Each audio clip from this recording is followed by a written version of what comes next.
Hi മിന്നു, ഞാനൊരു കാര്യം ചോദിച്ചോട്ടെ? ഒരു ചെറിയ സംശയം. അതിനെന്താ കുട്ടു, നീ ചോദിച്ചോളൂ. ഈശോയുടെ ജനനം എല്ലാവർക്കും സന്തോഷമായിരുന്നോ? അതെന്താടാ നീ അങ്ങനെ ചോദിച്ചേ? എന്തോ ഉണ്ടല്ലോ. ഞാനിങ്ങനെ കേട്ടിട്ടുണ്ട്, അന്നുണ്ടാകുന്ന ഹെരോദീസ് രാജാവിന് ഉണ്ണീശോയോട് ഭയങ്കര ദേഷ്യമായിരുന്നു. ശരിയാണോ? ഹെരോദോസ് രാജാവിന് ഉണ്ണീശോയെ പേടിയായിരുന്നു. തന്റെ സ്ഥാനം ഉണ്ണീശോ തട്ടിയെടുക്കുമോ എന്ന പേടി.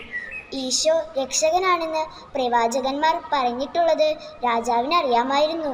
ഈശോയുടെ വരവിന്റെ സന്തോഷം ഹെരോദീസ് രാജാവിന് അനുഭവിക്കാൻ പറ്റിയില്ല അല്ലേ? സ്വന്തം സ്ഥാനം, പേര്, പ്രശസ്തി ഇതൊക്കെ മാറ്റിവെച്ച് സ്വാർത്ഥതയില്ലാതെ എളിമയോടെ ഹൃദയങ്ങൾ ഒരുക്കി കാത്തിരുന്നാലേ ഉണ്ണീശോയുടെ ജനനത്തിൽ നമുക്കും സന്തോഷിക്കാനാകൂ. കൂട്ടുകാരെ, നമുക്ക് എളിമയോടെ ഹൃദയങ്ങൾ ഒരുക്കി വെച്ച് സന്തോഷത്തോടെ പുൽക്കൂട്ടിലേക്ക് യാത്രയാകാം. ഉണ്ണീശോയെ കണ്ട് ആനന്ദിക്കാം.